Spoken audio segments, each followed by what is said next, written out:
Então, estamos iniciando agora a gravação dessa aula que, na minha conta, está na aula 9. A aula passada foi um vídeo, né, que eu passei para vocês assistirem por conta da chuva. Isso eu estou me referindo ao semestre 2025.1, né? Pode ser que isso vire gravação que alguém assista depois aí, em outro semestre futuro. E, bem, eu vou precisar fazer uma revisãozinha daquela aula para poder conectar com o que eu quero ver hoje e também para reforçar, certo? Quero ir um pouco além do que foi mostrado no vídeo passado. Olha só, os objetivos da disciplina que eu delineei em sala de aula várias vezes são conhecer estruturas ou conceitos matemáticos básicos, entender afirmações que eu faço sobre essas estruturas, se isso, então essa estrutura é tal e tal coisa, se tal e tal condição, então, envolvendo essa estrutura, digamos, então, tal outra coisa pode ser afirmada sobre a estrutura, e coisas assim. Então, envolvendo diferentes estruturas, né? Tipo assim, envolvendo pá ímpar, envolvendo grafos, envolvendo graus dos grafos, né? Esse tipo de coisa. Então, afirmações que eu faço sobre a estrutura e sobre propriedades dela e etc. Essas estruturas são conjuntos, funções, relações, a gente já viu aula sobre isso, né? Fórmulas, números. Em terceiro lugar, a gente está entrando num momento importantíssimo da disciplina, que vai dominar o restante da disciplina. Na verdade, misturado com os outros dois, mas essa vai ser a linha, digamos assim, que une toda a disciplina, é como provar ou demonstrar essas afirmações. E eu passei um vídeo sobre uma primeira técnica de demonstração, assim, primeira técnica um pouco mais sofisticada, certo?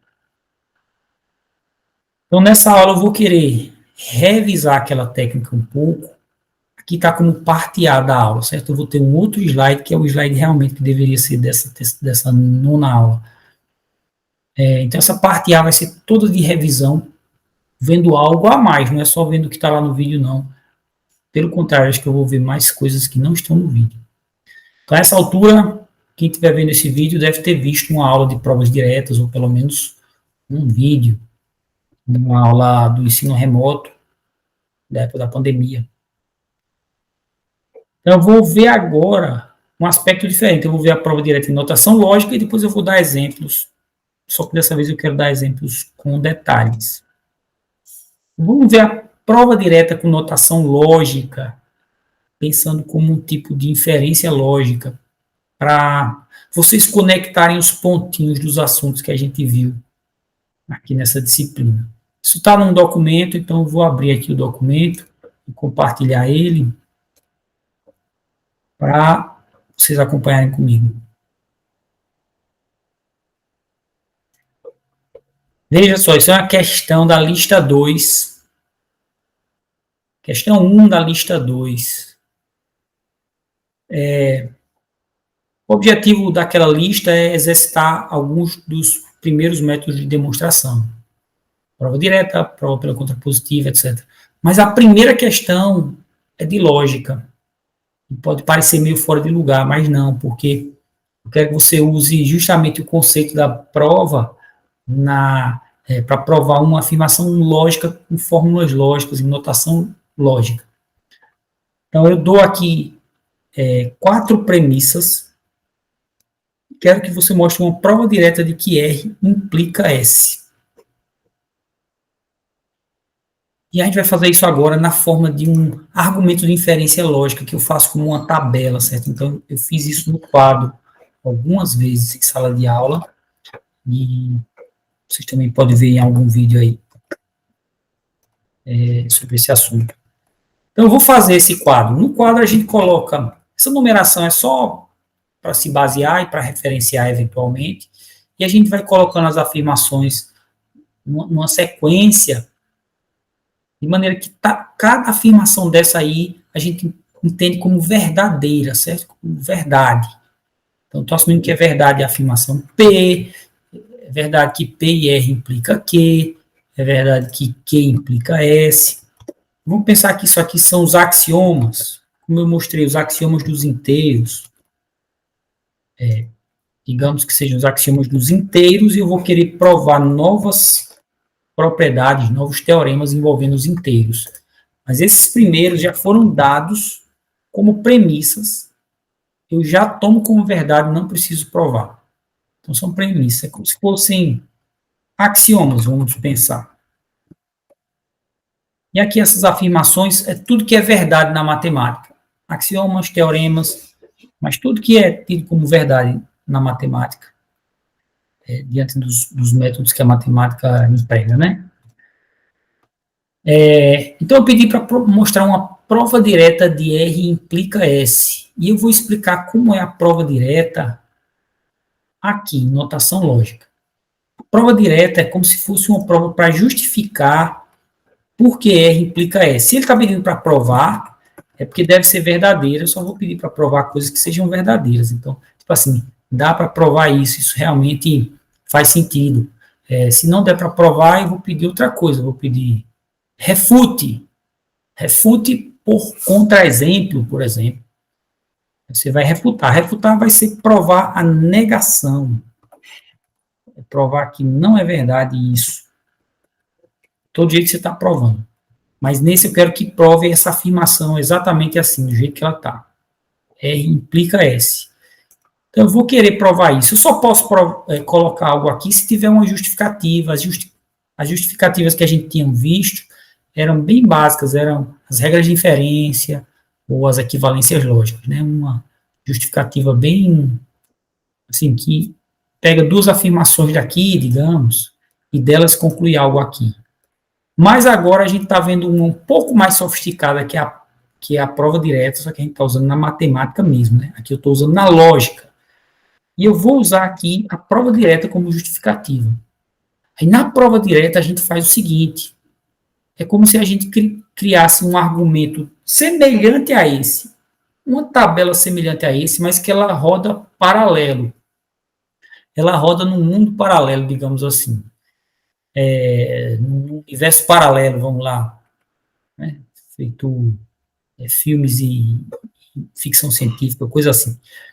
Então, tem até físico que acredita, né, que existem universos paralelos mesmo, de verdade. Bem, mas vamos lá.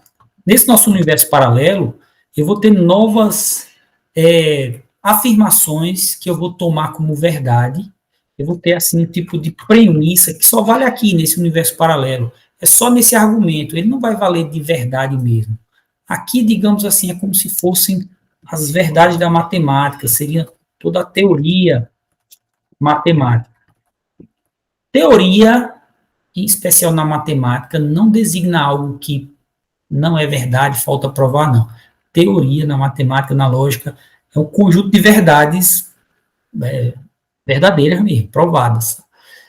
Então, aqui seria toda a teoria matemática, o que a matemática já tem como verdade, ou por ser axioma, ou por ter provado mesmo.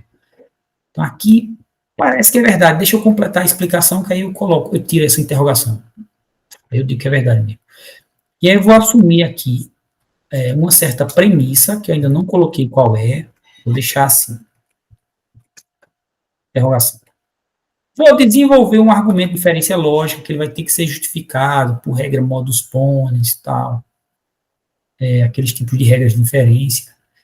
E depois eu vou chegar numa certa conclusão, em algum passo 5 ponto, não sei quanto, mas em algum momento eu vou ter que chegar em uma conclusão. Eu estou numerando esses passos com essa numeração 5.1, 5.2, tá? Que é para fazer referência ao passo 5, né, a afirmação 5. Aqui é uma inferência lógica que está só na explicação. Como é que eu faço para provar uma implicação R implica S? A prova direta quebra e faz o seguinte, ela toma R como verdade, ela vira uma premissa para mim. E eu vou ter que tentar concluir S. Será que eu consigo concluir S por um processo também de inferência lógica, aplicando regras de inferência ou de equivalência? Essa é a ideia da prova direta. Se você conseguir conectar daqui de cima, passando por vários passos, não importa quantos, e chegar aqui embaixo, você parte do R sozinho e chega no S sozinho, aí a gente diz, pronto, encerrou, provou, então realmente é porque R implica S mesmo. Aí eu posso tirar essas duas interrogações daqui. Então, vamos trabalhar nisso.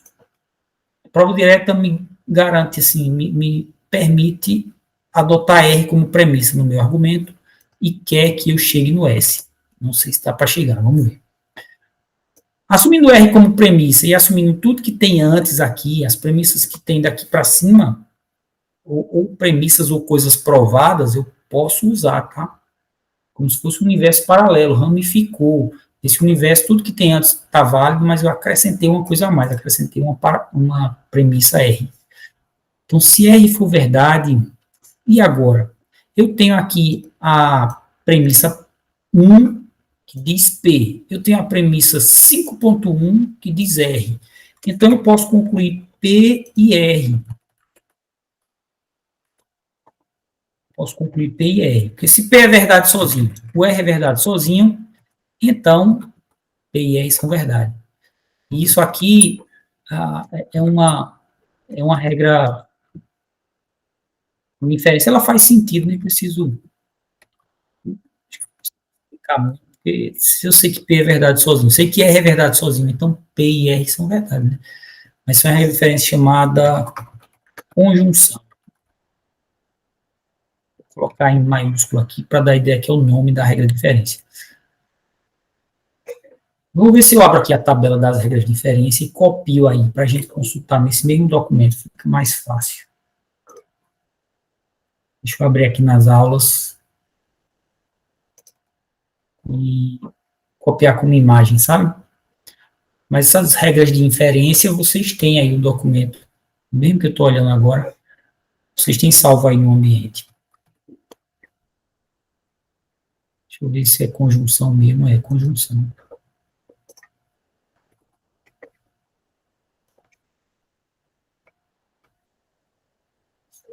Já estou vendo o documento, vou copiar a imagem, e agora vou colar aqui só para nossa consulta.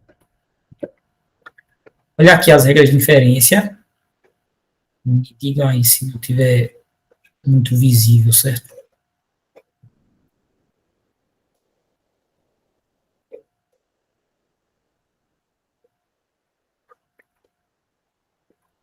Tem aqui a regra de inferência conjunção. Se eu tenho P como alguma coisa já verdadeira e Q como verdadeiro, então eu posso concluir P e Q. Beleza, justifiquei aqui. Isso aqui é como se fosse uma tabelinha paralela, semelhante à lógica dessa tabelona, certo?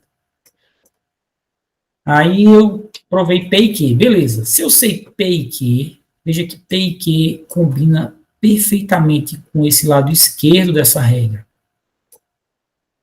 Dessa implicação, desculpe. Essa premissa aí, que é uma implicação lógica. Então, eu posso aplicar aquele modus ponens, certo? O modus ponens diz que se tem uma coisa, implica em outra, e eu sei que essa coisa sozinha é verdade, então eu posso concluir a outra como verdade. Isso é pela regra modus ponens. Olha aqui o modus ponens. Se eu tenho P, implica Q e sei P, então concluo Q. Onde tem P implica Q, pode ser uma coisa qualquer, uma fórmula lógica qualquer, tá? No lugar desse Pzinho que aparece aí na regra, entenda o que aqui vai ser o P e R. Então, se eu substituir aqui, seria P e R implica Q, e P e R é verdade, então eu posso concluir o Q. No caso, é justamente P e R implica Q, coincidentemente. Então, concluir que, deixa eu só remover essa marcaçãozinha aí de erro. Concluir pela regra modus ponens. Eu não vou chamar regra de inferência para não ficar muito grande aí. Eu preciso concluir S, só falta um passo para eu concluir S. Na verdade, nem vou precisar desses dois pontinhos aqui. O 5.4 eu vou concluir o S, sim, com sucesso. Usando essa afirmação aqui, essa implicação, que implica S. Porque, novamente, é um modus ponens. Se eu sei que Q implica S, e sei que o Q sozinho é verdade, então eu posso concluir S. Isso vai ser concluído por meio da regra, mesma regra. Modus ponens. Deixa eu indicar a numeração, né? Da fórmula 3 e da 5.3, que foi regra modus ponens da fórmula 2 e 5.2, coincidentemente, né? E aqui tinha sido a regra conjunção de 1 e 5.1, ficou bem alinhado, 1 com 5.1, 2 com 5.2. Bem, mas veja, nessa prova direta eu desenvolvi de R até S. É provado. Provado o quê? Está provado que R implica S. O que está provado é essa afirmação aqui. A prova direta está parecendo que eu provei o S sozinho, mas é um erro se você colocar na prova. Que essa prova direta provou só o que está do lado direito da implicação, só o que está como resultado, como consequente. Está errado. O que a prova direta provou mesmo foi R implica S. Agora, o que ela argumentou foi, assumindo R, eu desenvolvo e concluo S sozinho. Isso é a explicação, a demonstração. A demonstração é um tipo de explicação sofisticada, geralmente na forma de um texto, uma redação matemática. Em português, misturado com fórmulas da matemática. Aqui, a gente está fazendo como uma coisa bem lógica, bem baseada em fórmula lógica, para conectar os assuntos, tá? Então, gente, eu provei que R implica S, no fundo era esse o objetivo, e tá aí, tá provado. Não precisa dessas outras linhas, porque, no fundo, eu precisaria de linhas aqui dentro, né? A prova direta vira um argumento de inferência lógica que fica meio que paralelo, e quando ele termina, eu posso jogar ele fora, porque o que realmente resta como produto dessa prova direta, que eu aproveito no restante da matemática, e todo mundo matemático pode usar, é o R implica S, nesse caso. É aquela coisa, aquela afirmação que eu queria provar. E pronto. Isso dá uma visão lógica do que é a prova direta. Quando eu pedir, faça uma prova direta de uma afirmação, você vai estar provando a afirmação toda, mas vai responder para mim isso aqui, tá? Você começa com R como uma verdade, é um tipo de premissa local, ela não vale para a matemática toda, ela vale aqui localmente. E eu vou concluir esse S como um tipo de conclusão local também. Depois que eu concluí isso, você fez, para mim, você fez a prova direta, se fizer isso aí. Mas o resultado disso é que sua prova direta justificou, explicou, provou porque R implica S. Vamos ver isso.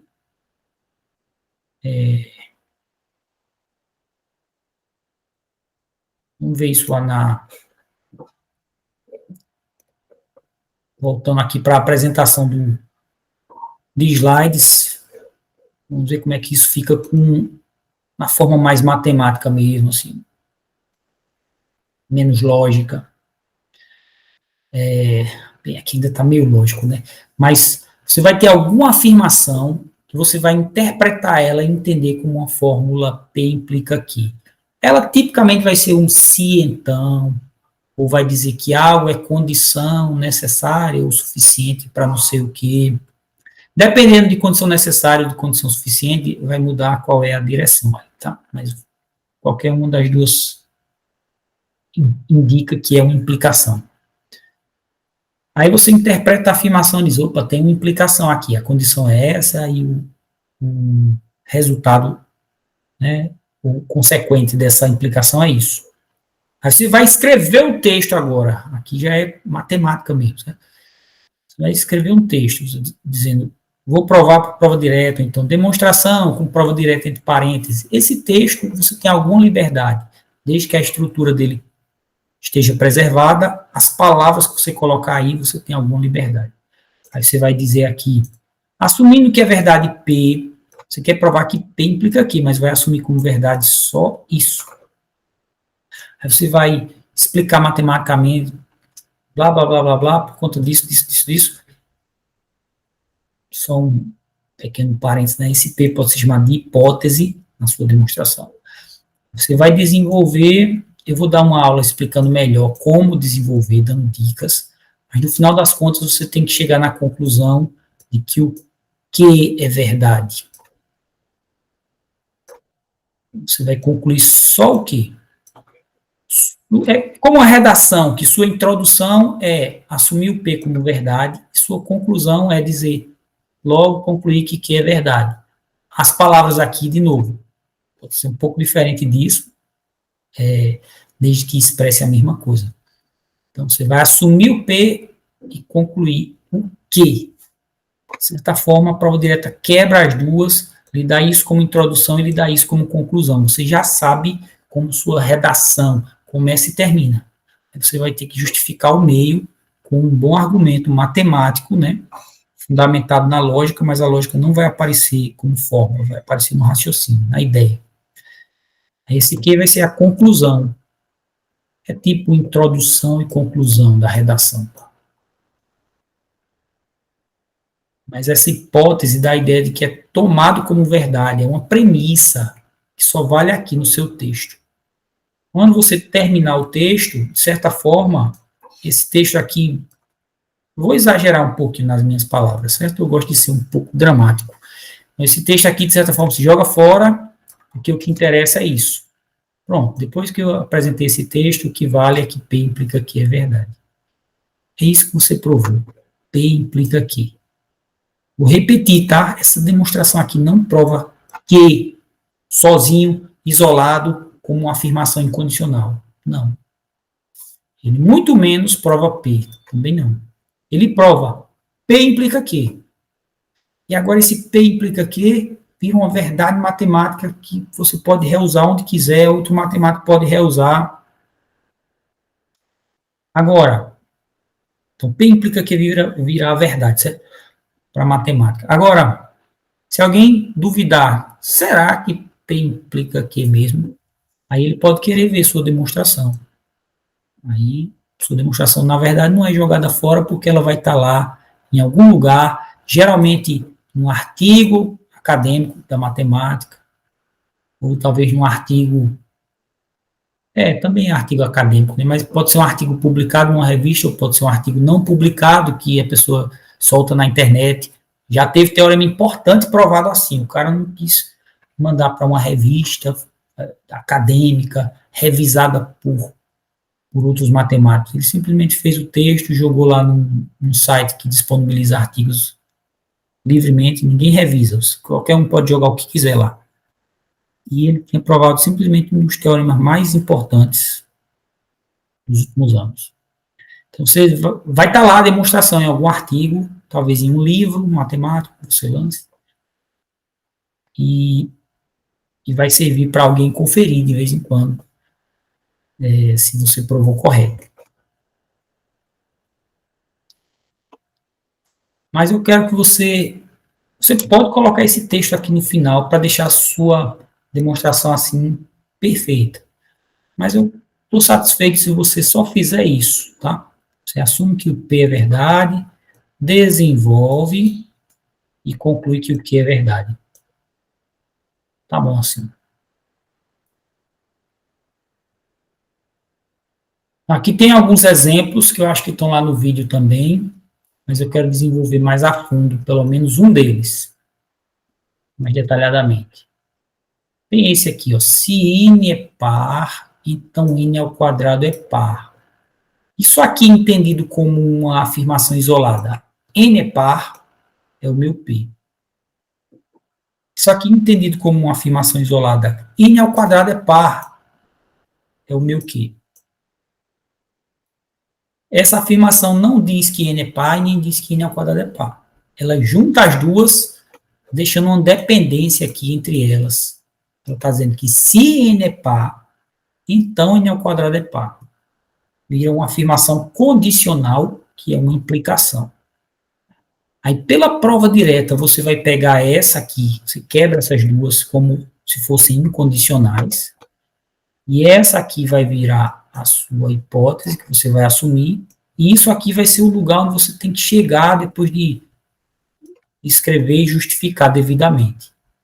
Você vai assumir que n é um número par, qualquer, se quiser pode colocar assim, e vai ter que concluir que n ao quadrado é par.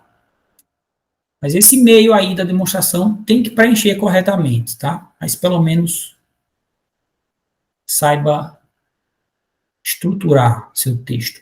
Começa isso aqui, termina com isso aqui. Pronto, já ganha uns pontinhos na prova. Não sei se passa, mas já ganha alguns pontos. É claro que o objetivo de vocês é aprender, né? Não é fazer prova e passar. Isso é secundário. Então, aprenda. Primeiro, aprenda a montar a demonstração. Coloca a condição no começo, na sua introdução, e aí você colocar assumindo ou supondo que n seja um número real. Então, seja n um número par, eu disse real, mas é par, né? Seja n um número par qualquer, coloque algum texto aqui que dê essa mesma ideia, e no final você vai concluir que n ao quadrado é par. Também o texto pode mudar, pode ser logo concluímos que n ao quadrado é par, assim n ao quadrado é par, ou então simplesmente n ao quadrado é par. Mas o texto pode variar, mas a ideia é essa, de chegar em n ao quadrado é par. Esse desenvolvimento do meio eu não fiz, mas eu vou escolher algum aqui para fazer. Vamos fazer essa. Fazer essa, justamente porque ela é bem simples. Eu vou lá de novo para o documento, certo? Para a gente fazer essa demonstração. Vou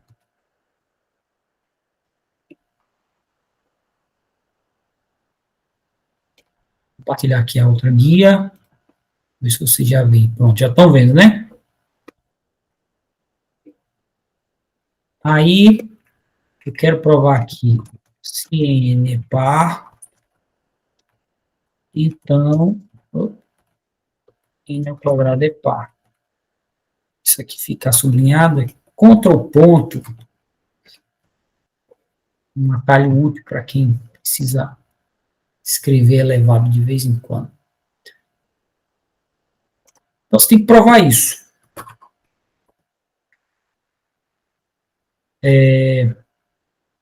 Veja que isso é uma implicação, né? Então, faça analogia aqui. Aqui eu tinha que provar R implica S. Aí, eu faço uma prova direta aqui como um argumento meio separado. Aqui, de certa forma, é uma prova direta que é um argumento meio separado, assim, da lista de afirmações verdadeiras da matemática, digamos assim. O que eu vou escrever aqui não é tudo verdadeiro sempre para matemática. É algo bem separado, que vai ser verdadeiro aqui nesse contexto. E meio que isso, certo? Só para você entender, assim, um pouco separado o papel das coisas. Depois que eu escrever esse texto, o que é que realmente fica de produto principal da minha afirmação é aquela afirmação inicial mesmo. Se eu queria provar R implica S e eu consegui terminar a demonstração, o que aconteceu? Aquele R implica S agora está provado mesmo, está garantido. Então, eu quero provar isso. Vou fazer a demonstração. Depois que eu provar, eu vou dizer assim, pronto, selo de verdade da matemática. Isso aí está garantido, é verdadeiro. Pode trabalhar com isso em outras afirmações como parte do seu raciocínio. Vamos lá, fazer uma prova direta. Você pode até dizer assim, pela prova direta, vamos assumir, o texto pode variar, tá? Que n é par. Aí agora você vai ter que usar a definição do que é um número par.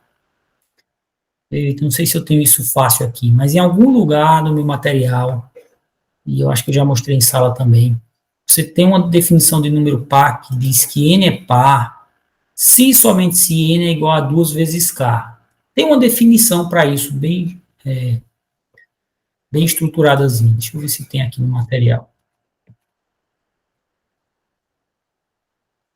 Deixa eu ver onde é que tem isso fácil para eu mostrar para vocês.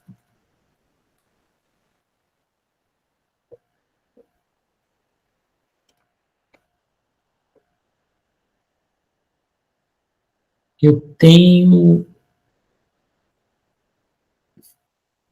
Vou voltar lá, vou copiar e colar essa imagem.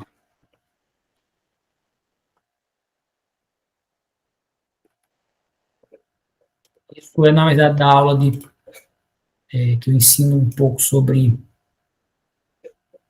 como é que você desenvolve, como é esse meio da demonstração, como é que você faz esse meio da demonstração.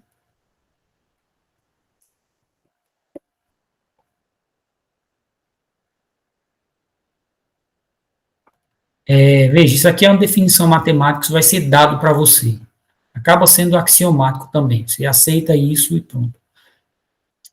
E é assim, é a criação de um novo conceito, de uma nova estrutura, digamos, da matemática. Estou criando aqui o conceito de número par. E aí a definição é essa. Essa é uma definição aí que você aceita como verdade, tipo axioma mesmo. Que esse nome par é aplicado ao número n assim, eu digo que n é par. E o que isso significa?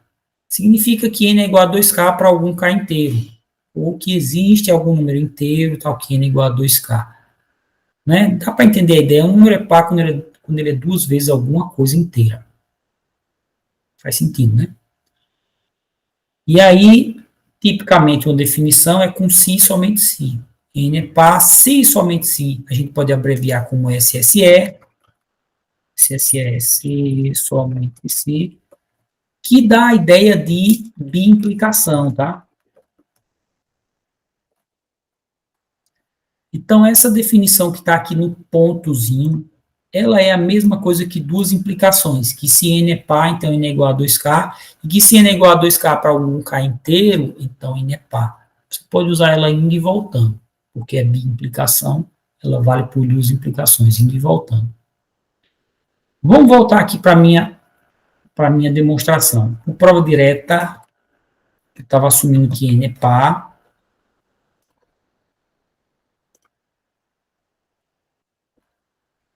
Se ele fazer feito Word e traçar uma linhazinha separando. Né? Aí agora, pela definição de número par, se n é par, então é um modus ponens que está acontecendo aqui, tá? Se eu sei que n é par, e se n é par, então n é igual a 2k, então eu tenho p. Tem p implica aqui. Então eu posso concluir o que aqui? Posso concluir que n é igual a 2k para algum k inteiro, para um k inteiro desconhecido, mas eu sei que ele existe. Aí eu coloco assim, que é um certo k inteiro para algum k inteiro. Se você quiser, você pode colocar, eu recomendo até, como K1, K índice 1, porque às vezes você tem A é par e B é par, então A vai ser igual a 2 vezes K1, B vai ser igual a 2 vezes K2. Tem que usar variável diferente para números diferentes. E aí é bom pegar esse costume de nunca usar o K do jeito que está na definição, botar K com um índicezinho inteiro, único, novo. Então, pela definição do número par, é igual a 2K1. Beleza? Então, e agora? Eu quero provar. Lembra que pela prova direta, onde é que eu tenho que chegar? Eu tenho que concluir isso aqui. Eu tenho que concluir o que está no então. Vou ter que concluir que logo n ao quadrado é par. Em algum momento eu vou ter que chegar aqui. Se eu chegar nisso, concluir minha demonstração. A partir da afirmação de que n é par, quero chegar na afirmação de que n ao quadrado é par. Vou ter sublinhado, porque o sublinhado aqui no elevado ficou esquisito. Olha, eu vou elevar ambos os lados ao quadrado. Poderia multiplicar os dois lados por n também, ia dar certo, só que fica um pouco esquisito alguma coisa ali, mas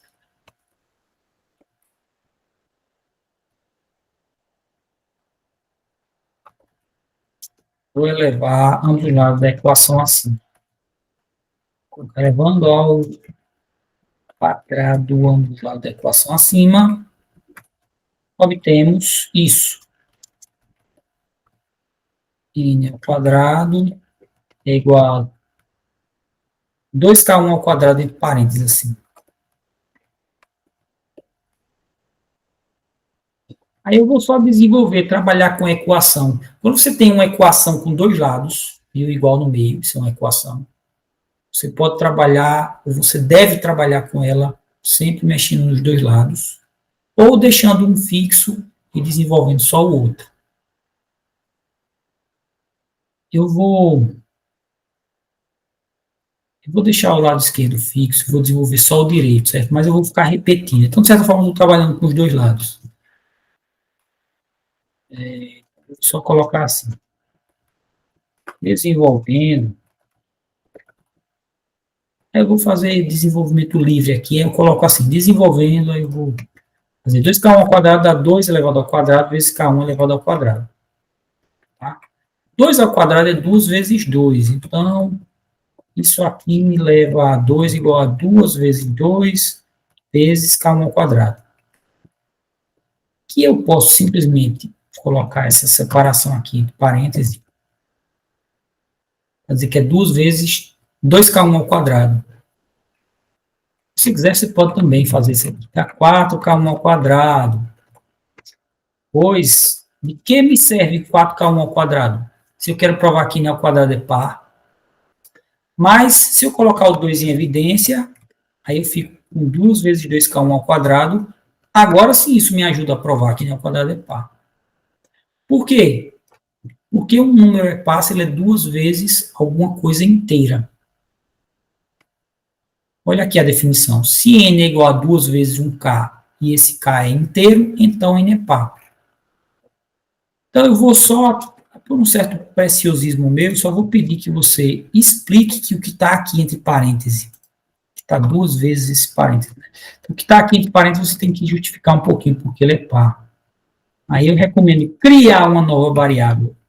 A rigor, não estaria errado se eu não criasse, mas eu recomendo criar essa nova variável para organizar e deixar mais parecido com a definição. Aí eu vou chamar essa variável de K2. Seja K2 igual a 2 vezes K1 ao quadrado. Agora, também sendo um pouco preciosista, eu quero que você entenda por que eu vou poder concluir que n ao quadrado é par. Eu tenho que garantir uma coisa, eu tenho que garantir duas coisas. Eu tenho que garantir que n ao quadrado é 2 vezes um certo número, que esse número é inteiro. Eu vou fazer n ao quadrado ser igual a 2 vezes um valor, mas eu preciso explicar que esse valor é inteiro. Note que k ao quadrado é inteiro, porque ele é um produto de inteiros. Ele é 2 vezes K1 vezes K1. K1 ao quadrado não é K1 vezes K1. E 2 é inteiro, K1 também é inteiro. Você sabe que K1 é inteiro porque aqui, ó, pela definição, a gente chegou a essa informação, que K1 é inteiro. Então, tudo está amarradinho aqui. K2 é inteiro. Eu posso concluir isso. Aí agora eu vou substituir.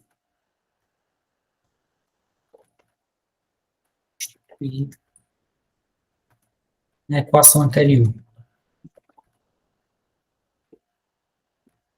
O texto aqui saiu errado. Aí, substituindo na equação anterior, eu vou ficar com n ao quadrado é igual a 2 vezes K2.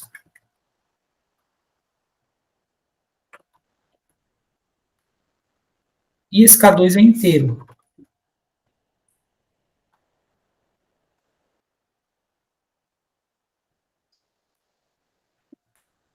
N ao quadrado é igual a 2 vezes K2 e esse K2 é inteiro. Esse 2 aí é só um índice, tá? Só para eu não usar a variável x, y, z e não ficar meio perdido. Eu vou usar o K1, K2. N ao quadrado é 2 vezes uma certa variável e essa variável é inteira. E aí?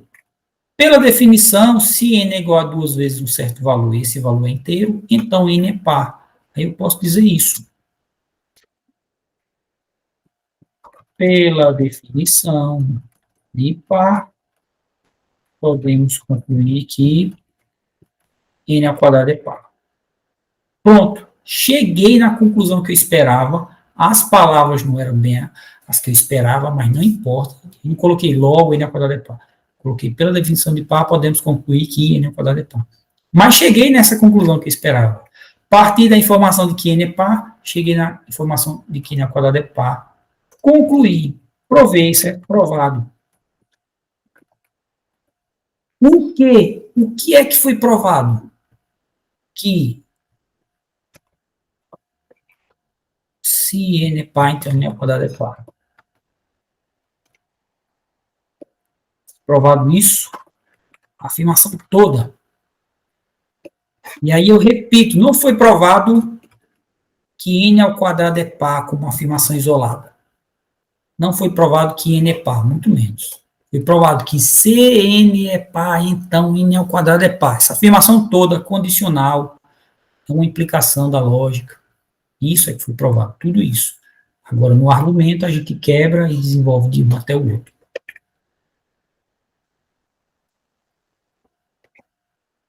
Aí, uma demonstração completa. Só que está participando da gravação, se quiser interagir, fique à vontade, tá? Se quiser fazer alguma pergunta.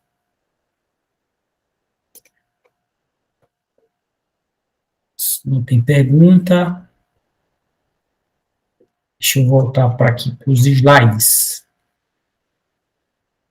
Fiz esse exemplo 1, desenvolvi da afirmação de que n é um número par, cheguei na conclusão que n ao quadrado é par, isso aqui provou a afirmação toda. Outro exemplo que eu poderia usar a prova direta e vou mostrar como ficaria. Isso aqui, para 3 números inteiros ABC, se A é divisor de B e B é divisor de C, então A é divisor de C. Pense com 3 números, A, B, C. Se o primeiro é divisor do segundo e o segundo do terceiro, então o primeiro vai ser divisor do terceiro também. Vai ser uma consequência. E aí a demonstração vai ser assumir tudo que está como condição aqui, ou seja, assumir que A, B e C são inteiros, onde A é divisor de B e B é divisor de C, e concluir o que está no consequente da implicação. Ou seja, concluir que A é divisor de C. Pronto, você já sabe estruturar a demonstração com prova direta, aí depois é só completar o desenvolvimento, que vai ser algo um pouco menos... tem uma metodologia mais frouxa, requer mais criatividade. Mas montar isso aqui é fácil e eu espero que todos vocês saiam da disciplina sabendo fazer. Você vai simplesmente quebrar o que está na condição, você vai assumir na introdução da sua demonstração, o que está aqui como conclusão, você vai também concluir a conclusão da sua demonstração. A condição vai estar aqui no começo e a conclusão vai estar lá no fim. Aqui você vai dizer que está assumindo, você pode dizer seja tal coisa verdade. Seja é uma afirmação até do tempo subjuntivo, né? Que ele não é uma verdade expressa, ele dá alguma ideia de dúvida. Então, tá bom, vamos considerar que seja verdade. Essa é a ideia. Vamos assumir que seja verdade. As palavras aqui podem mudar. Vamos assumir que, então, seja, então, admitindo a hipótese de que A e B são inteiros. Você desenvolve e tem que chegar exatamente no que está aqui, que é a divisor de C. Então, você sabe de onde começa e onde você termina. Já sabe a estrutura da sua demonstração. Depois é só completar o meio ali. Desenvolvimento. Eu posso até dar uma afirmação sobre coisas que você nem entende. Se G é um grafo conectado e tem todos os seus vértices com grau par, então o grafo é euleriano. Aí, você não entende nada de grafo ainda, nem de euleriano, apesar que eu já falei um pouco em sala de aula, mas não é parte do assunto, não precisa, não vou cobrar. Então, vou considerar que você não sabe.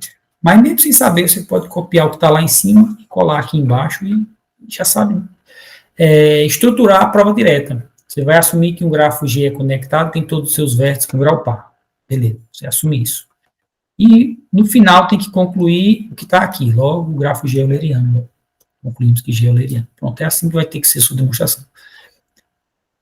O desenvolvimento você não sabe fazer, até porque a gente não viu nada, nem vai ver nada de grafo assim, discreta 1. Vai vir discreta 2.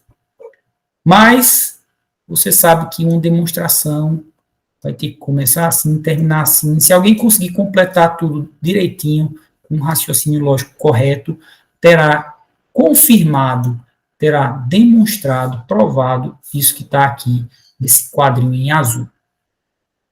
Tá? Pronto, esses são exemplos, eu acho que até estavam já na gravação. Estou fazendo aqui uma revisão, fiz o desenvolvimento de um deles. Então, antes de encerrar essa aula, que até aqui foi uma revisão melhorada, a gente precisa ver uma coisinha a mais, que é a prova pela contrapositiva. Vou pular essa revisão, porque eu já fiz a revisão de outra jeito. Essa aula vai mostrar uma outra forma de provar teoremas. E ainda é, por enquanto, teoremas na forma P implica Q. Vai ser legal para a gente comparar a prova direta com esse novo método de demonstração. E eu vou até refazer aquela inferência lógica para esse novo método. Vou também demonstrar uma demonstração completa, do começo ao fim. Aí isso encerra a segunda parte da aula e encerra a aula.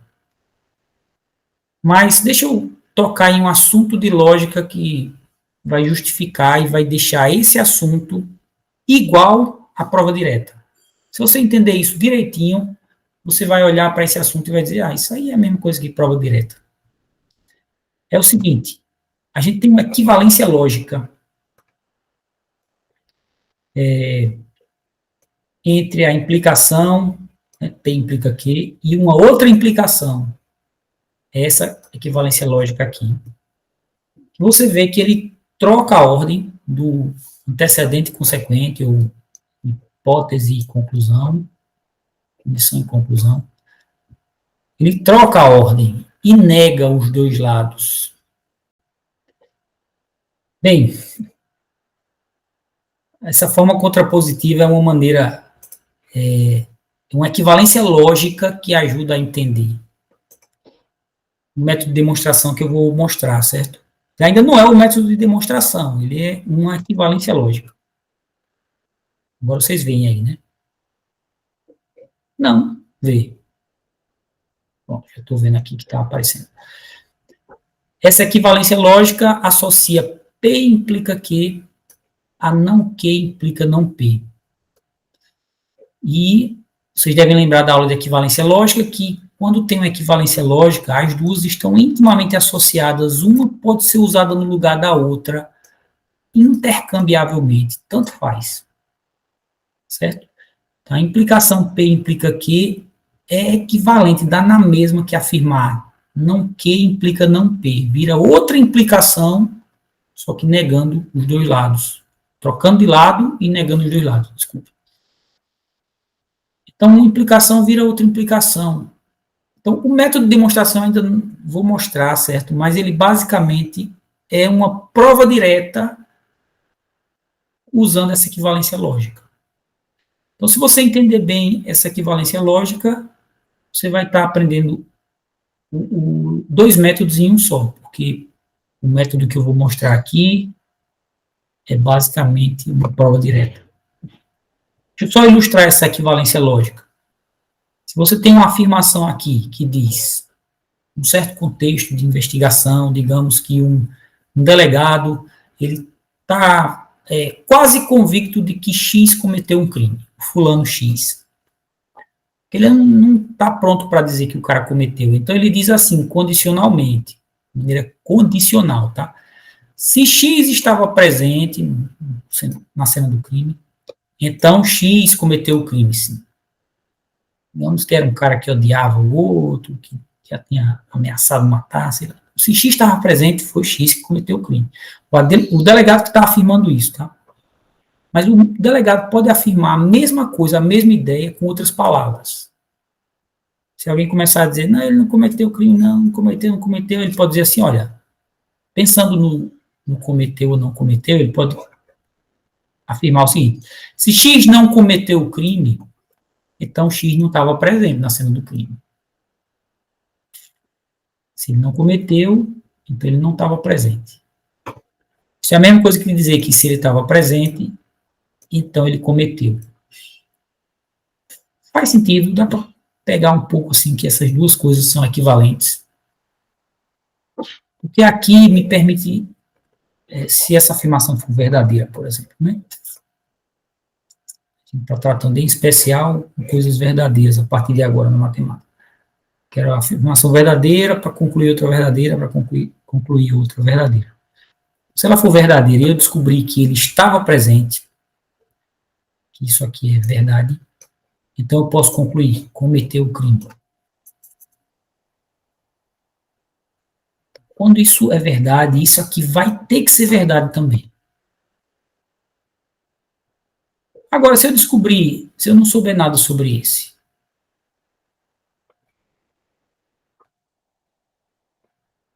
não sei nada sobre esse, mas descobri que esse é falso, X não cometeu o crime, então é impossível que esse seja verdade, porque se esse fosse verdade, esse teria que ser também. A partir do momento que eu descubro que esse é falso, eu tenho que tirar a conclusão que esse aqui tem que ser falso também. E é essa a ideia. Se X não cometeu o crime, ou seja, isso aqui é falso. Então X não estava presente, ou seja, isso aqui é falso. Essas duas afirmações, do ponto de vista lógico, expressam a mesmíssima coisa. Na matemática, a matemática assume o sentido lógico, né? Na matemática também, vai ser a mesma coisa. Então, vamos aplicar agora em matemática. Se n é par, a gente acabou de provar, coincidentemente, me lembrava que era esse o exemplo aqui.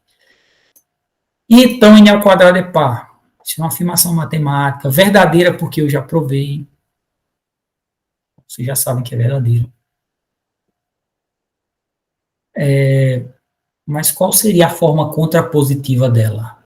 Seria negar esse para concluir a negação desse. Ou seja, se n ao quadrado não é par. Um cuidado ao negar que uma certa coisa é par, certo? Não vai dizer que ele é ímpar. Porque tem número, dependendo do universo, tem número que não é par e nem é ímpar. Por exemplo, o π. O π não é par, isso não quer dizer que ele é ímpar. Então, eu quero e vou cobrar, assim, nessa disciplina, que ao negar que uma coisa é par, você diga, ele não é par. Não diga que ele é ímpar. Diga que ele não é par. Negue, negando. Negue, dizendo não. Tá? Então, pela contrapositiva, eu vou dizer que, aliás, a forma contrapositiva desta afirmação consiste em dizer a negação desse. Ou seja, se n ao quadrado não é par, é a negação desse. Aí eu concluo a negação do que estava aqui. Então, n não é par. As coisas trocam de papel e ganham negação, as duas. Se n ao quadrado não é par, então n não é par. Essas duas afirmações são equivalentes, equivalentíssimas para a matemática. Tá? Então, essa outra aqui, se n é par, então 3n ao quadrado é par.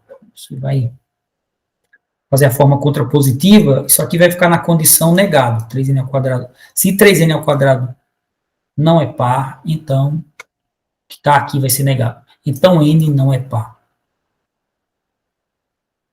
Isso aqui é só um exercício de lógica, de reescrever afirmações usando a equivalência lógica – – – – – – – – – – – – – – – – – – – – – – – – – – – – – – – – – – – – – – – – – – – – – – – – – – – – – – – – – – – – – – – – – – – – – – – – – – – – – – – – – – – – – – – – – – – – – – – – – – – – – – – – – – – – – – – – – – – – – – – –– que tem outra afirmação. Se G é conectado e todos os seus vértices têm grau par, então G é euleriano. Eita, essa condição aqui ficou grandinha, hein? Como é a forma contrapositiva? Começa negando esse. Se G não é euleriano, então, agora falta negar isso. Que tem um I, né? Uma conjunção. Se G é conectado I, todos os vértices têm grau par. Quando você nega um I, isso é equivalente à negação desses dois conectados por ou, tá? Você vai ter que negar isso tudo. E ao negar isso tudo, você vai ter um I. O ideal é fazer essa conversão, senão você vai ter que colocar alguma coisa meio esquisita. Não é verdade que G é conectado e todos os seus vértices têm grau par. Beleza, poderia ser assim, mas fica meio esquisito. Não é verdade que G é conectado e todos os seus vértices têm grau par. Poderia. Mas, na matemática, geralmente eles vão aplicar em cima disso uma outra equivalência lógica para negação do I, que vai transformar o I no ou das negações. Não P e Q é o ou das negações. Isso aqui vai dar que G não é conectado ou nem todos os seus vértices têm grau par. Mas tudo bem, de um jeito ou de outro, ou assim, você pegou a forma contrapositiva, você gerou a forma contrapositiva da afirmação original, certo? Ela pega isso, transforma em condição, se G não é euleriano, pega isso e transforma em resultado.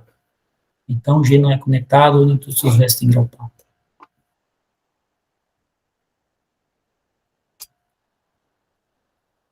Então, em todos os casos, são duas afirmações que são perfeitamente equivalentes. E agora vem o pulo do gato para a demonstração matemática. Se elas são equivalentes, eu posso usar uma no lugar da outra e eu posso também provar uma no lugar da outra. Ao invés de provar a forma original, eu posso provar a forma contrapositiva. Isso nos dá uma outra técnica para demonstrações, a prova pela contrapositiva. A ideia é o seguinte, é fazer uma prova direta na forma contrapositiva da afirmação. Então, vamos lá. Eu tenho uma afirmação P implica aqui. Se eu fosse provar por prova direta, eu assumo P, desenvolvo, concluo Q. Mas se eu quiser provar, vou provar essa afirmação mesmo, mas eu quero pensar como forma contrapositiva, só para estruturar a demonstração.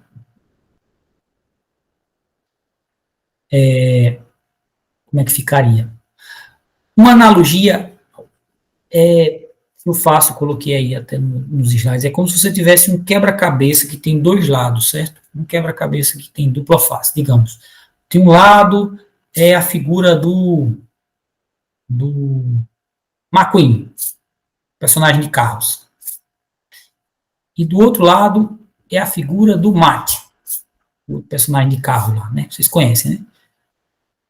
Então, e vamos considerar que é um quebra-cabeça que foi feito para você montar um lado ou outro. Mas quando você monta um lado, o outro também fica montado, fica encaixadinho. Então, talvez você queira montar a figura do McQueen, mas é aquele monte de peça vermelha, aí você se confunde todo. Poxa, muito difícil montar o McQueen. Já sei. Vou montar o lado do mate. Depois, com uma folha de papel, com muito cuidado, eu inverto. Então, você pega e monta o lado do mate. Depois pega uma folha de papel com muito cuidado aí, talvez com duas, ou talvez com uma coisa mais dura do que uma folha de papel. Você gira e, tcharam, está lá a figura do McQueen que você queria. Então, essa é a ideia. Eu quero provar P implica Q. Esse é o lado do quebra-cabeça que eu queria ver.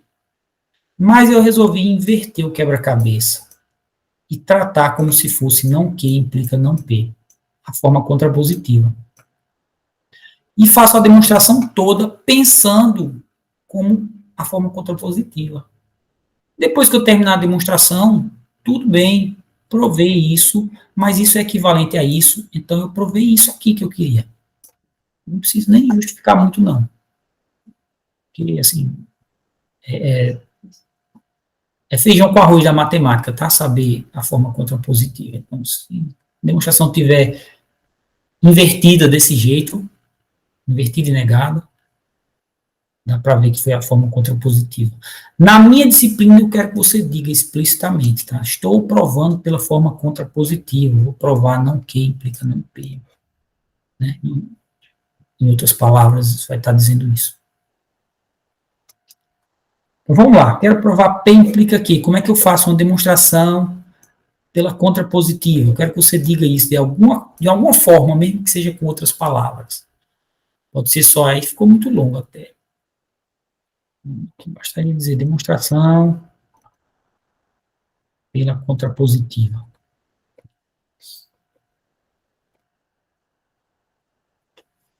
Você vai assumir que é verdade, não que, lembra, tem que inverter e negar.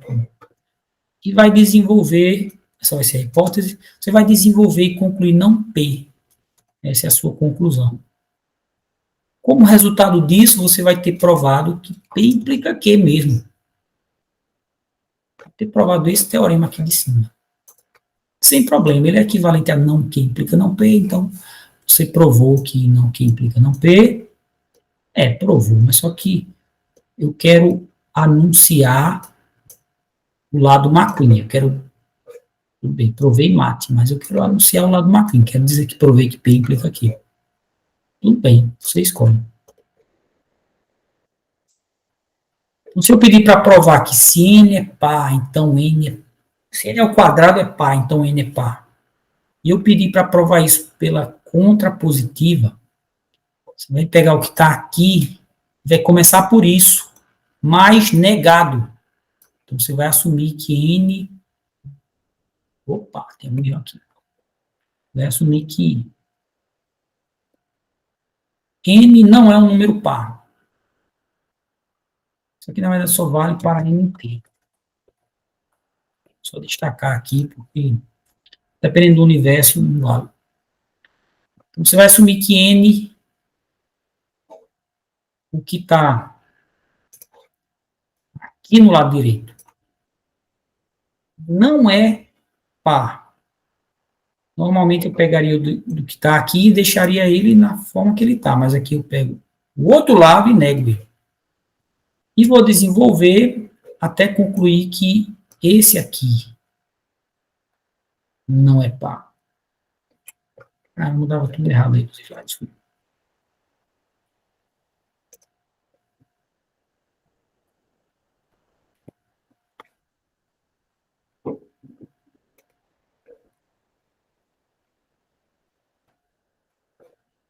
Então fica tudo, estava errado os slides, mas fica tudo trocado, certo? O que está como resultado da implicação vai ser usado logo no começo. E o que está no começo aqui do sim, então, como condição, vai ser a conclusão final. Agora, tudo negado, tudo com não. E, novamente, se for não é par, você diga não é par. Não diga que é ímpar, não. Já é um passo de inferência maior.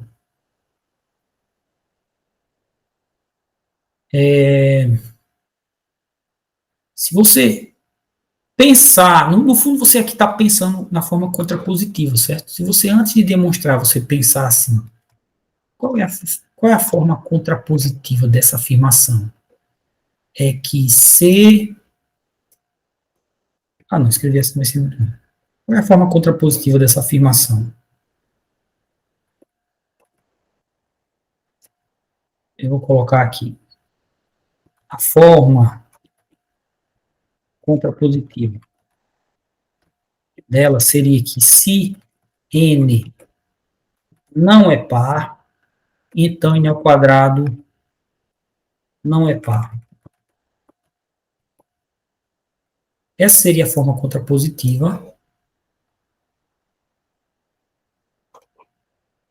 Tá? Da afirmação. Deixa eu reduzir o tamanho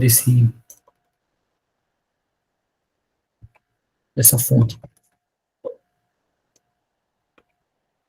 Então, você vai provar isso que está aí. Se você parar e pensar um pouquinho na forma contrapositiva, que se N não é par, então N ao quadrado não é par. E você pensar, agora eu vou fazer uma prova direta dessa forma contrapositiva. Aí a prova direta dessa forma contrapositiva do que está em laranja seria exatamente, eu vou transportar isso aqui para o outro lado. Forma contrapositiva do que está em laranja seria exatamente, veja bem, a prova direta do que está em laranja seria exatamente isso. Você assume o que está no lado esquerdo aqui, que n não é par, e conclui o que está no lado direito, que n ao quadrado não é par.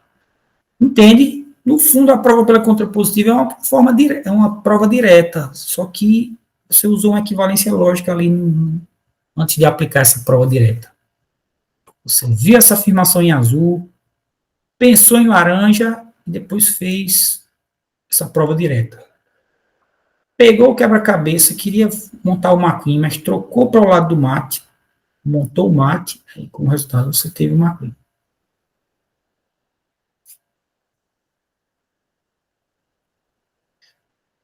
Vamos ver uma outra aqui. Se A é divisor de B, é uma que a gente já viu a prova direta também. E B é divisor de C, então A é divisor de C. Você vai ter que provar isso.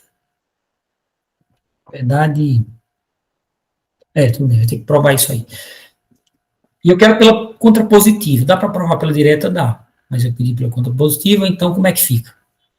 Vai ficar assim, você vai ter que negar novamente. Negar o que está no então, tudo trocado, certo? Pego o que está no então e vou começar por ele. E vou colocar um não aqui. Então, vou assumir que A não é divisor de C. E vou desenvolver até chegar na negação do que está no se aqui. Ou seja, não é verdade que A é divisor de B e B é divisor de C. Lembre-se que aqui tem um I, uma conjunção. Esse I aqui, ó. Então, esse I vira o ou das negações. Então, eu vou concluir que A não é divisor de B ou B não é divisor de C. Tá? Vai aparecer um ou aí no lugar desse E. Logo, A não é divisor de B ou B não é divisor de C. Esse E aqui virou um ou. Essa é outra equivalência lógica que é feijão com arroz da matemática. Tem que saber decorar. Assim. Tem uns duas, três que eu peço que vocês decorem. A negação do I vira o das negações. Aí pronto, você já tem a estrutura da sua demonstração. Você começa assumindo que A não é divisor de C, desenvolve até concluir que A não é divisor de B ou B não é divisor de C. Essa conclusão é até boa, no sentido de que você pode concluir só um deles. Se você concluir um deles, você concluiu o ou, porque basta um ser verdade para o ou ser verdade. Você pode concluir só que A não é divisor de B, você pode concluir só que B não é divisor de C. E daí você já dá um salto para esse ou. Isso foi uma dica aqui, né, para demonstrações que terminam em ou. Para quando termina em ou, se ela começa em ou, é outra coisa. Bem diferente. Terminar em ou facilita, é bom. Pronto, aí falta você desenvolver o meio. Eu vou fazer uma demonstração do começo até o fim. Aqui esse exemplo eu não vou mostrar, tá? Mas contrapositiva, então você pega o que está no então e nega. Então o gráfico é euleriano. Então você vai começar a CGG, um gráfico que não é euleriano. Isso aí eu não vou mostrar. Não. Então lembrando, eu quero provar o P implica Q, mas eu vou estruturar minha demonstração toda assim. Faço a demonstração disso, é a demonstração direta desse não Q implica não P. Mas quando eu provo isso, provei o outro também, e vice-versa. Quando prova um, provou o outro, tá? Vamos fazer uma prova completa. Deixa eu ver se tem aqui nos slides, eu não lembro. Não. Eu vou fazer uma prova completa desta afirmação aqui, que é um pouquinho diferente da que eu provei antes, porque ela já é trocada de lado. Mas o desenvolvimento é até meio parecido. Vou lá compartilhar a guia.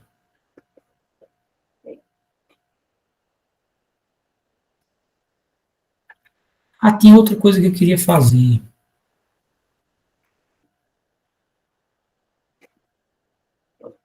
Não, tá, vou seguir o raciocínio, já esqueci de fazer isso, vou seguir em frente. Eu disse que quero provar o seguinte, provar pela contrapositiva, isso aqui, né? Para n inteiro, subentende-se que o n é inteiro, não precisa se preocupar com isso, só trate ele como inteiro, que se n ao quadrado é par, então n é par.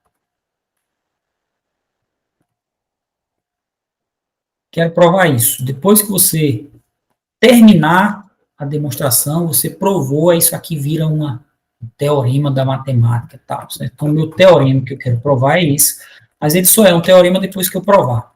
Eu vou deixar a interrogação aí. Assim como antes eu tinha provado esse teorema aqui, ele pairava uma dúvida sobre ele, mas depois que eu demonstrei por prova direta, acabou. Ele é um teorema mesmo, está provado. Se n é par, então n ao quadrado é par. Eu agora quero provar o se então, que é trocado em relação a esse. É que se n ao quadrado é par, então n é par. Tudo bem, digamos que é uma coincidência que o se então esteja trocado. E o grande ponto aqui é que eu quero que prove. Vamos tentar uma prova direta. Se fosse uma prova direta, eu ia ter que assumir que seja n ao quadrado no par.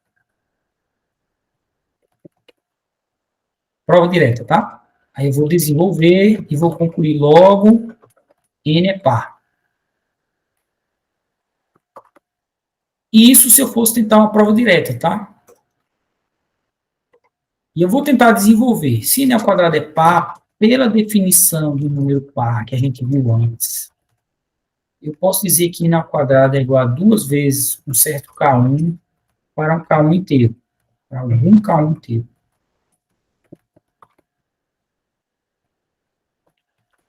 Quadrado, 2 vezes K1 para algum K1 inteiro. Aí você está com um negócio n ao quadrado e agora é tudo inteiro aqui. Aí vai tirar raiz, vai fazer o quê? Você tira a raiz de ambos os lados, aí vai dar n igual a mais ou menos raiz de 2k. Eita, confusão danada. Não é um bom caminho, tá? Se for pela prova direta, a coisa começa a complicar. E eu não pedi para provar pela prova direta mesmo. Então, vamos trocar de estratégia. Vamos fazer uma prova pela contrapositiva.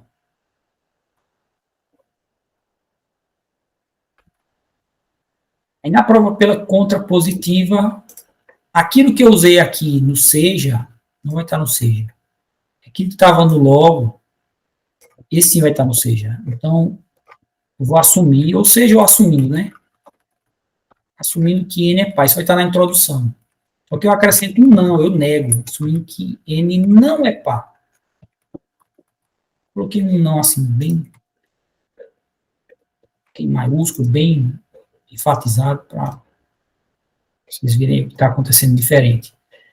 Isso era conclusão aqui, virou introdução, aqui estava afirmado, aqui está negado.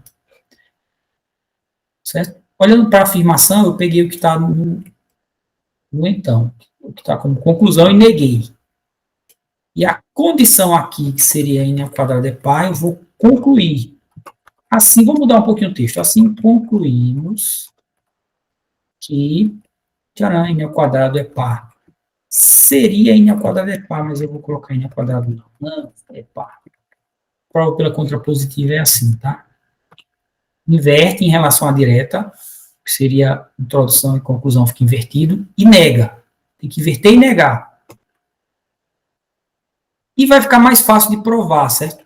Para essa afirmação aqui fica mais fácil.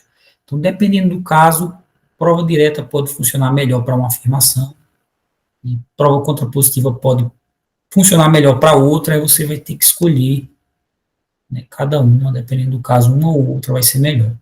E tem casos que nenhum das duas vai ser suficiente também. Aí a gente vai ver outros métodos mais para frente. Então, vamos lá, assumindo que N não é par. Beleza. Aí aqui, vamos trabalhar com esse, vamos assumir esse teorema, assumir como provado. Eu provo ele no material. Ele é muito básico, o que ele afirma, mas ele é complicadinho de provar, que N é par, se e somente se N não é ímpar. Não é ímpar. Isso para N inteiro. Vamos pegar isso lá do material. Já está aprovado lá, então eu só faço usar. Já provei. Como é que foi provado? Aqui nem interessa como é que foi provado. Só vou usar. Tá? Que N é par se somente se ele não é ímpar. Isso quer dizer o seguinte, que quando ele é par, ele não é ímpar. E se ele é ímpar, ele não é par também. Negação aqui de um lado para o outro, você pode... enfim, se negar um, nega o outro. Então, dizer que N não é par é dizer que não é verdade que ele não é ímpar, ou seja, dizer que ele é ímpar. Vou até deixar assim, N não é par se somente se N é ímpar. Vou assumir que N não é par pelo teorema provado antes. Concluímos que N é ímpar. Que N é inteiro e não é par.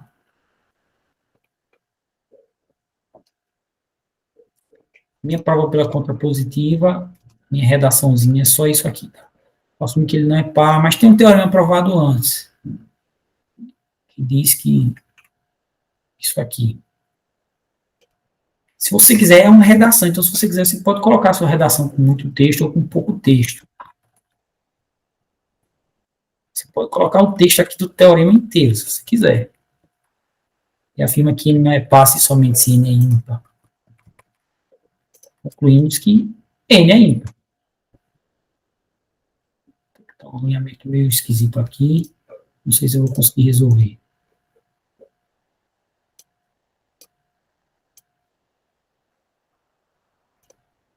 Pronto, concluí que N é ímpar.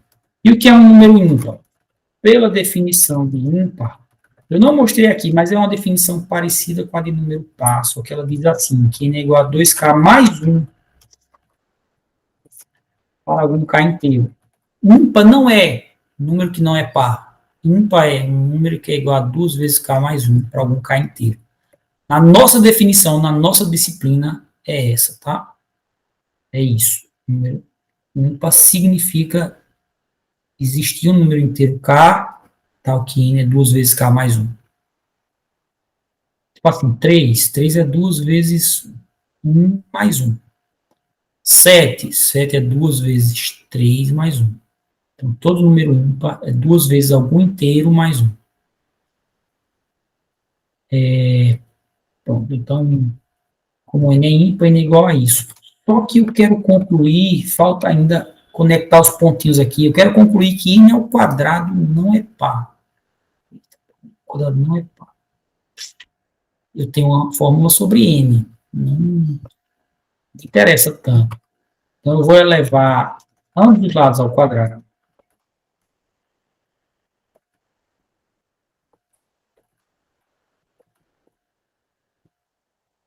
E aí eu vou ter uma equação que fala de N ao quadrado. Vai ser mais interessante, mais relevante para mim.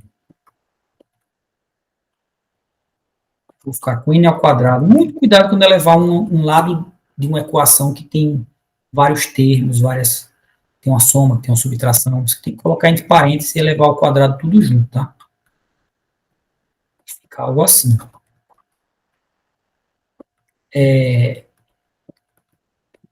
Esse lado direito, vocês sabem, por produtos notáveis, né?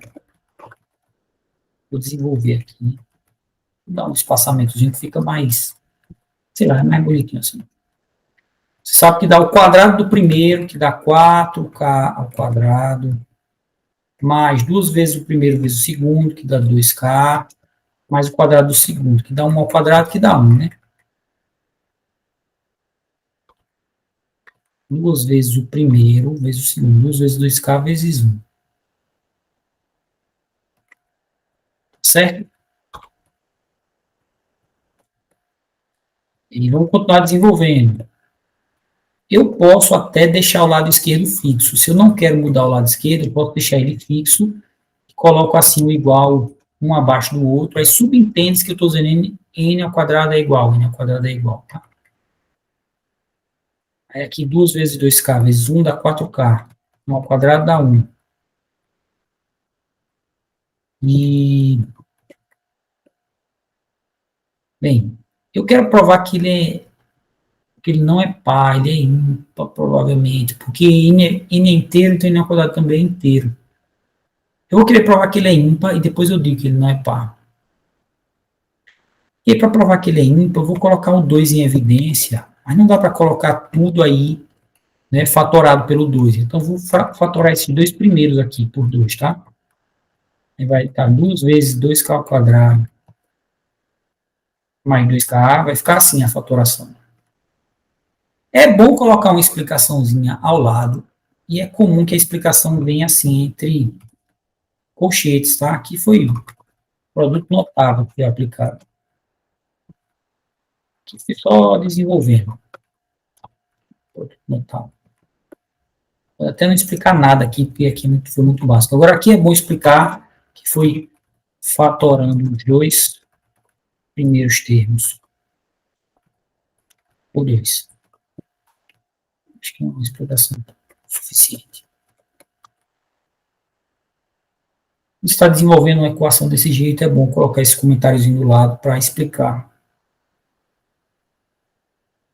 E agora eu vou fazer, vou criar uma nova variável para representar o que está aqui dentro. Não precisava criar uma nova variável, mas é útil criar uma nova variável. Seja, eu vou chamar ela de Q, você pode chamar de outra coisa, precisa ser tudo chamado de K, K1, K2, vou chamar de Q. Seja Q igual a 2K ao quadrado mais 2K. Note que Q é inteiro. Por quê? Porque é soma e produto de inteiros. Veja, ele é 2 vezes K, 2 é inteiro, K é inteiro. Olha aqui, que K é inteiro. Ele é esse 2K somado com 2K ao quadrado. Aqui é 2 inteiro, K inteiro, tudo multiplicado, dá 1 inteiro também. Então, eu tenho 2K ao quadrado que é inteiro, com 2K que é inteiro, e somo. Então, ele é só uma soma e produto de inteiros, assim, né, progressiva, assim, em diversos níveis.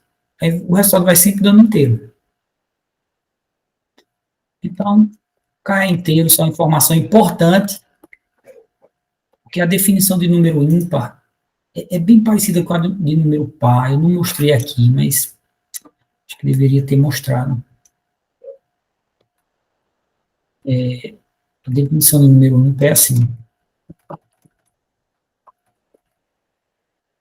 N é ímpar, se somente se n é igual a 2k mais 1 para algum k inteiro. N é ímpar se somente se ele é igual a 2 vezes 1 inteiro mais 1. Então, essa definição eu aceito como um axioma e ela é um se somente se, ela é implicação para os dois lados. Eu usei antes daqui para concluir uma equação. Nesse momento aqui, ó, diz que n é ímpar. Aqui, pela definição de ímpar, eu posso concluir essa equação. E agora eu vou usar no outro sentido, porque ele é um se somente se, é uma implicação. Vou pegar uma equação como essa e concluir algo sobre uma certa coisa ser ímpar. É o que eu quero fazer agora. Eu criei essa variável q para poder escrever o seguinte, ó, que n ao quadrado é igual a 2 vezes q mais 1.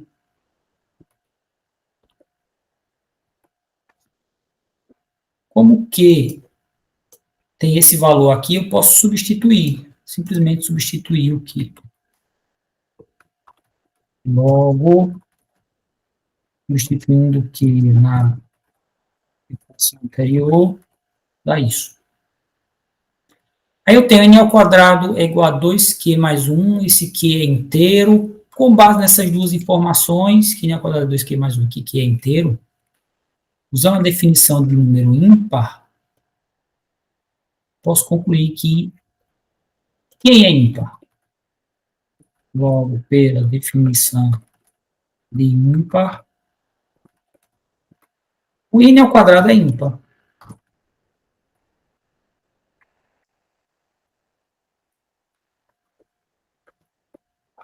É quase a conclusão, mas a conclusão pede para eu provar que n ao quadrado não é par.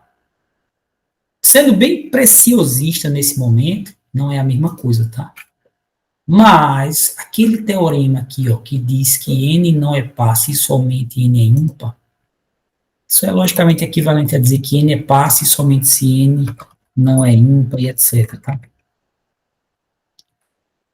Mas nesse caso, ele serve bem assim. N não é par se somente se n é ímpar. Eu concluí que um certo número é ímpar, então eu vou disso, de uma informação de que algo é ímpar, eu vou poder fazer um modus ponens e concluir que ele não é par.